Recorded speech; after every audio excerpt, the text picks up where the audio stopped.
Hello and welcome to Career Talk. We are here, we hear so many times from many of us when we are taking a job in a contact centre that we'll stick it out for 6 months. Then 20 years later, we reflect on what great opportunities and skills that we have gained along the way. So I'm Kate Law and I am the Membership and Learning Director here at the CCMA. And here at Career Talk, we are going to talk to people within the contact centre industry to share their career journey. Along the way, we will hear advice and shared experiences. And today, I am delighted to be joined by Ray.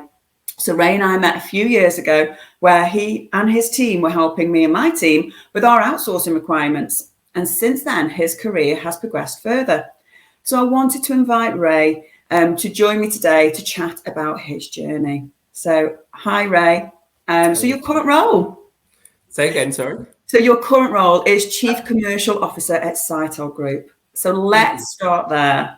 So what does that mean and what does that involve on a day-to-day basis?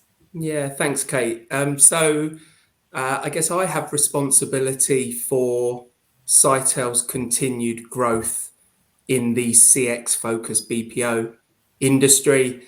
So we are working towards an IPO as an organisation. That's no secret in the next couple of years. So my responsibility is to lead the sales organisation, which incorporates our solutions business, our bid management teams, our growth marketing organisation, all trying to stay apace with the kind of very fast moving customer dynamics that we see both in our existing accounts, but more importantly for me and my role in our new business territories. So I spend most of my time at our head office in Miami. I'm home for a week this week, but most of my time is spent in Miami at the moment. Ooh, very glamorous. It's nice to be able to travel again, I suppose. Are you enjoying the travel at the minute? Do you know, I am. I probably overdid it. A couple of roles ago, I was never at home. Now I have an apartment in Miami, so I'm kind of splitting my time between both. But yeah, I do. I think it's a real privilege to see different places, to engage with different cultures. CareerTalk is a worldwide organisation, and whether it's working with our teams in Greece or in Portugal, or now most of my time with the Americas organisation. So yeah, I am. I love travel, and I never forget how fortunate I am to be able to see these different places. Amazing. So talk me through your career then, from the startup right up until your current role, and tell us all your background and that journey that you've been on. Yeah, of course. So I think like a lot of us, I had almost an accidental start into what we now refer to as contact centres. So a brilliant guy called Simon Andrews was part of a very successful organisation back in the mid-90s called Forefront. Their core business was break fix maintenance of kind of B2B IT systems. So they would have engineers out on the road going to site. And Simon kind of pivoted one part of that business to start a help desk organisation, initially focused on B2B. So they were finding that they were sending engineers to site to resolve something that actually could have been resolved on the telephone. That was the mid-90s, at a time where people were starting to have home computers. So very quickly, we turned this help desk product from B2B into B2C, and we started to bundle 24/7 software support with John Lewis. When they sold a computer, they would bundle 90 days of our product in with every PC. There was a computer retailer called Byte back in the days, so part of Specialist Computer Centres run by Peter Rigby. His son, Stephen Rigby, launched Byte Computer Superstores, and they would package it up with every product. So very quickly, we were in pretty much every home PC that was sold at scale. Our product was in that. And that was my first move into, like I say, what we now call contact centres. From there, I got really into the industry, again, joined a fabulous small challenger business called Inkfish, which was subsequently acquired by Domestic and General. From Inkfish, I went to CareerTalk. So I actually left CareerTalk 10 years ago and have come back. From CareerTalk, I went to Capita, and each each move came with it perhaps a bit more confidence in myself, which I think is important. And then the complexity or the scale of the outsourcing relationships would grow. And then from Capita, I kind of fell out of love a little bit with BPO and managed to join a startup in the airline industry called Boxever. And that was much more bringing together, connecting and collecting different systems of record, identifying who the customer is, what their real-time context is, and then building decisioning strategies on top of that. And then from Boxever, after 4 years, I joined Capgemini, which again felt like a big step up for me. But I have to say, I loved Capgemini, the people there. I spent a couple of years there leading their travel and transport sector. COVID hit at a time where I got a call to consider coming back to Sitel. And I have to say, initially I said no, but then the more I talked about the ambition of the business, and yeah, here I am. So almost full circle from Sitel 10 years ago to Sitel to what it is today. And again, a very different organisation today. Wow, fantastic. And I think that's such a journey. And it's great that you can resonate and talk about the what you've learned and going full circle, and how each role has given you something else and another skill as obviously you progress through your career. So talking on that then, so what has been your greatest achievement, would you say? Do you know, I think there's been individual achievements, you know, whether it was Inkfish as a challenger brand winning business like British Airways, you know, really going out and getting very, very deep into their organisation and understanding their business. We doubled the size of Inkfish overnight with a deal with the post office as they moved into the home phone industry. I'm showing my age going back there.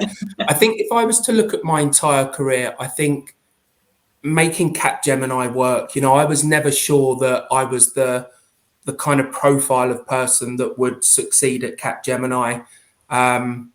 And I was very lucky to work with management consulting businesses at Boxever. You know, we were 60, 70 people in Dublin, but we were going to market with McKinsey and Accenture. And that kind of demystified that a little bit for me. But I think probably just really succeeding at Capgemini, and it added so much to my career. And I was only there 2 years. And I think had it not been for the pandemic, I'd still be there, if I'm honest. Amazing. Thank you. So who has inspired you on your journey? Do you know, I've been so lucky to have brilliant leaders whose kind of values and approach has helped to shape my own. You know, your upbringing does a lot of that. But then when you look at it from a professional perspective, you know, Simon Andrews, right in the early days, you know, number 2 into a brand new business. I think I was 19 or 20, and he saw something in me that absolutely I hadn't seen in myself, and he unlocked something in me from a business perspective. David Potter, who is a great friend of mine, well known in the industry, probably the best kind of sourcing advisor in the contact center industry, but he embedded an approach, you know, that still drives how I want to lead sales organizations, you know, being proactive, not sitting and waiting for that happy coincidence of an RFP to drop into your inbox. Julie Castile was an amazing leader, still in the industry, but she led global sales for us at Sitel. And then I think Matthew Whitson from a Capgemini perspective, to show that you can be a senior individual, but you don't have to compromise your core values, you know, an incredible human being. The embodiment, I would say, of Capgemini's values. So I think, you know, we hear footballers talking as they step out of playing football to leading teams, and they take a little bit of everyone. And I think those individuals really kind of shaped and influenced the way I manage my career and manage my teams. Wow. And I think you're right. I think that there's lots of good traits that you learn off different leaders as you progress throughout your career, and there's snippets of that you take and you think, actually, that I can use some of that that'll help me within my role or my approach, and it helps that learning that you're always learning, aren't you? And it's great to be inspired by others. and that are really successful, and you look up to and you feel that they are successful. Yeah, absolutely. Fantastic. So what's the most important thing for you in the culture of the place that you work? I think there's probably three things. I think integrity. Everyone has an opinion on sales because it's not seen as it's not professionally accredited. So it's very easy for everyone to have an opinion on sales in a way maybe we don't in finance or in legal. I think integrity is so important. Integrity and empathy for the people that you're engaging with, and the decisions that our customers make very often become the legacy for their time in the organization they're representing. So I'd say integrity, passion. I think we have to be passionate to really go beyond, and understand our client's organization and spend the time. And then I think that kind of intellectual curiosity, what's the customer really looking to achieve? And do we accept the first explanation, or do we go deeper into their business? So yeah, integrity, passion, and the intellectual curiosity around what is it we're really solving for. Amazing. Thank you. And what would you say is your favorite work memory? My favorite work memory, I think, goes back to Inkfish, and this is all about kind of staying grounded and being humble. So Inkfish was a small challenger brand, but with a massive heart. Some brilliant people that have gone on. It was a lot of us served our apprenticeships at Inkfish, and we won a piece of business. British Airways came out of a joint venture with Thomas Cook called Acaladia, and at that time there was some suggestion they may not continue with BA Holidays, or they may. And actually, ultimately, they determined that it contributed too much to the core business for them not to, but they wanted to outsource everything. So we spent a good 9-12 months pursuing that business. And this is going back to 2002, I think that was. And anyway, cutting a long story short, we won the business, and Dave Potter was my boss. We'd been acquired by Domestic and General. Dave was in Wimbledon, I think maybe celebrating the acquisition of Inkfish. He was out in a pub in Wimbledon. I called him and said, "We've won British Airways." And I heard a cheer go up, in the background. The second person I rang was my wife, which she's usually the first person I ring, but she was the second person. And I was really emotional. And I said, "Joe, we've just won British Airways." And without any hesitation in her sentence, she said, "That's good. Did you eat the pasta sauce?" And I always kind of link back to, let's not put too much importance on our own kind of work time. There's a world outside of work, and it just didn't drop a heartbeat, So, So that grounded you. Yeah, absolutely. I think there's probably, the highs and then kind of just being brought down a peg or two. So did you eat the pasta sauce? I probably did. If anybody knows me, I probably ate it, and garlic bread as well. That's funny. Thank you. So what would you say has changed the most since you started working in the industry? I think the convergence of CX in the boardroom. I think when we started in the industry, it was a necessary evil, sometimes an afterthought. It was very much, I always talk about every client having a P&L, and actually we existed solely in the L. It was a loss, it was a cost center. And I think if you look fast forward to today, I think the culture of CX is very much set around marketing organizations.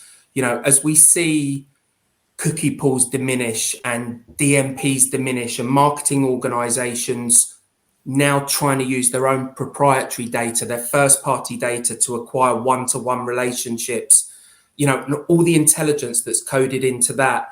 I think the contact center is an extension of that. And there are so many roles now that have CX outcomes as part of their deliverables. So historically, we would engage up and down a customer service directorate, and then we would exist almost exclusively within a vendor management organization. As we go to market now, we are engaging with the CMO, we're engaging with the the chief digital officer, the chief customer, the chief marketing, as we move from an in-center to a work from home or a work from anywhere, you're actually now having to have these conversations with the CISO, the chief information security officer, who is responsible for securing a much wider systems and data perimeter than they might do when you were in center. So I think that's probably the biggest difference. And I think the emergence of data, I left the industry several years ago because I think the use of data was all retrospectively pointed at agent performance. It wasn't outward facing. How do we take what we've learned in the digital channel? How do we augment that with the value of a human conversation?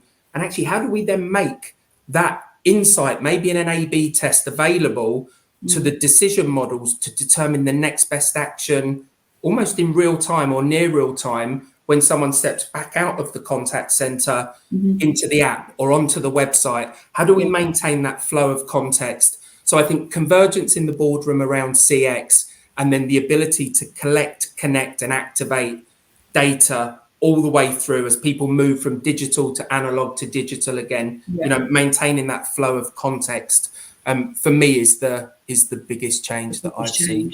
Yeah, and I think it's connecting all the dots, isn't it? Like you say, every area historically has all worked in silo, but bringing that together, and you think about it, it's very probably simple when you think about it looking back now. Well, why have we not done that in the past? That's really straightforward. But actually, it's just like how the world has changed so much over the last few years, hasn't it? And I think that reflects the shift in the power to the consumer. As we get into subscription type business models where you're not locked into 2 or 3 year contracts, that the organization is really only ever as strong as its last customer experience or its last failed experience. So there's a huge amount of investment that goes into making the digital channels as intuitive as they can be, understanding not at a macro segment, but at a segment of one, the real-time context of that customer, whether they're in a sales, a service recovery journey. But actually, as that customer stepped out of that into the contact center, a lot of that intelligence was lost. So to your point, the silos, removing those silos and having it as that continuous real-time flow of context. Yeah, amazing. So looking back then and think about where you've come from and that journey that you've been on throughout your career, what do you wish that you'd learned sooner?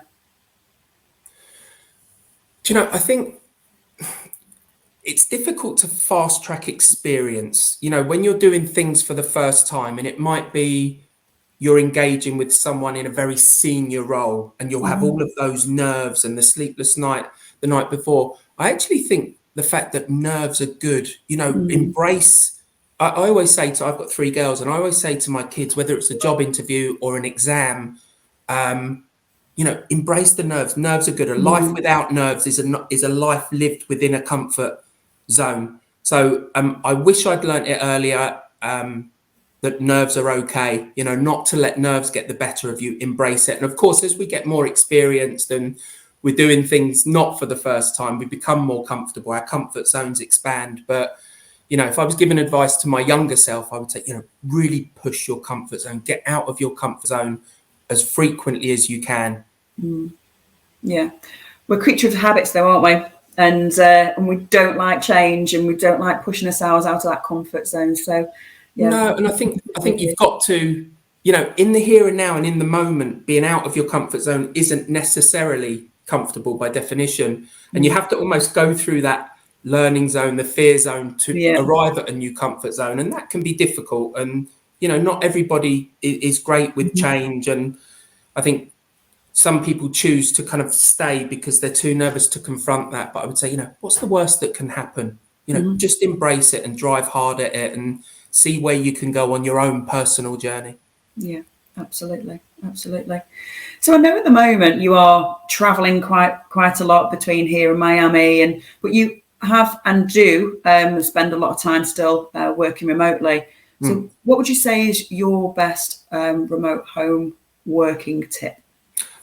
I think for those of us lucky enough to be largely kind of self-managed, self-motivated, and I do appreciate that, in the contact center, there is a minute by minute, hour by hour intensity around productivity and performance and outcomes. But I think for those of us maybe that don't have that daily scrutiny, I think it's discipline. You know, when you're working from home, there are so many distractions, whether it's going to making another coffee and before you know it, half an hour has gone, or, you know, Sky Sports News is on and you sit and you watch that and then you realize you're watching the same content for the second time. You think, go back to work. So I think discipline. I think we just have to have that discipline to block out the distractions. And I also think getting outside, you know, I feel it sometimes. I have a little office in my house here and there's no windows. And sometimes I'll be in there from what feels like 7 a.m. until 7 p.m. And I think also making sure you take the time for your own mental health to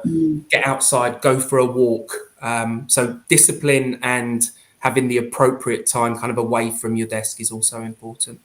Absolutely. Yeah. And I think it's really easy, like you were mentioning before, is that staying behind your laptop and I'll just get this done and your day will get carried away with you. But taking that time to invest in yourself and getting that fresh air can be so important, isn't it? Absolutely. Absolutely. Yeah. Okay. So thank you for that. Now I'm going to go on to some rapid fire questions. So what's your favourite colour? Oh, blue. I'm a Chelsea fan. And I think the only red thing I have in my house is ketchup. So literally, I don't own a single red thing. So unequivocally blue, navy blue. Word that you hate the most? The word that I hate the most, I think, is when very intelligent people or seemingly intelligent people say Pacific instead of specific. And listen, who are we to judge? But it does sometimes kind of catch my breath. I think, really? Did you genuinely think that's specific? Fantastic. Physical strength or mental strength? Mental strength. You know, there's a lot that we have to deal with, all of us, you know, throughout our lives. Life is never a straight line. I think having that fortitude and the resilience to kind of ride the bumps and, you know, stay positive and stay focused. So, yeah, mental strength.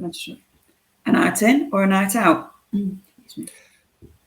I think, I mean, I'm 48 and I feel 48 now. So I would say a night in. I'm back from Miami for a week and I've been out pretty much every night and we're out with friends for dinner tonight. So I would say a night in. Night in. Don't blame you. When you were little, what did you want to be when you grew up? I wanted to be a journalist. I've always loved writing. I wrote to Chelsea, spent a day in their press box, age 12, and had to kind of write a match report and submit it. And then it was in the programme. And yeah, I would love to have been a sports journalist. Oh, amazing. What has been your favourite age so far? I mean, I always look back really fondly on that, just when the world opens up and you get that kind of freedom between the age of maybe 17 and 21. You're carefree, and so I think that. But you know what? I've been really lucky. I've got and hopefully will continue to have a really kind of happy life. So yeah, I'm reasonably happy with my lot at any age. But yeah, 16 to 21 probably. 16 to 21. Okay. What's your hidden talent?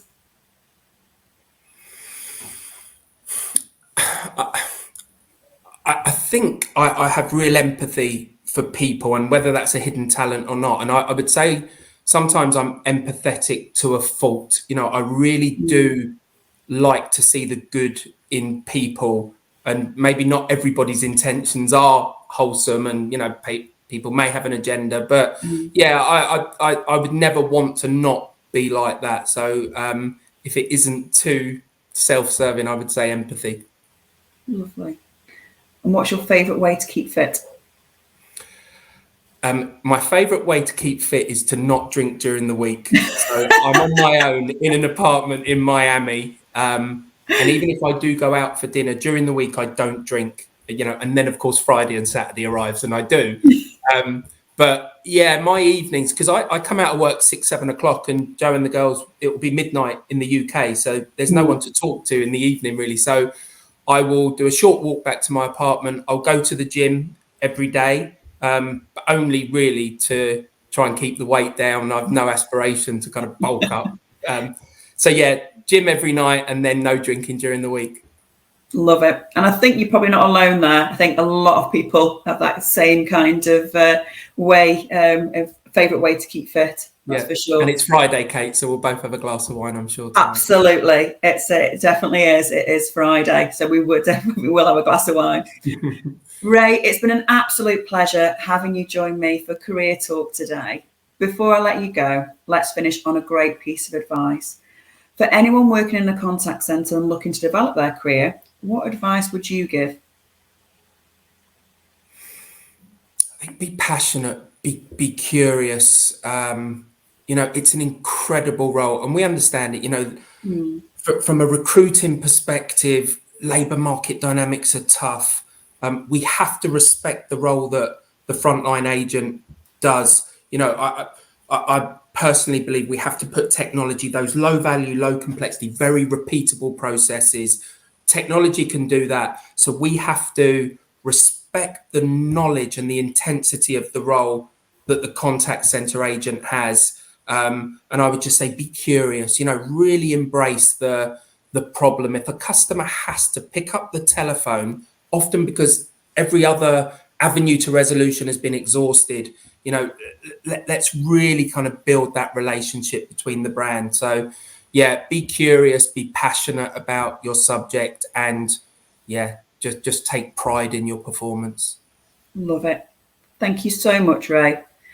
And thank you so much for joining me today. It's been an absolute pleasure, as always, and I really appreciate on your week back in the UK. I know you've probably got lots to do, but I really value having a good chat with you and really sharing your story with everybody today. So thank you. My pleasure, Kate. Thanks for the opportunity. I appreciate it. Always. Have a great weekend, and we'll see you all very soon. Goodbye. Cheers.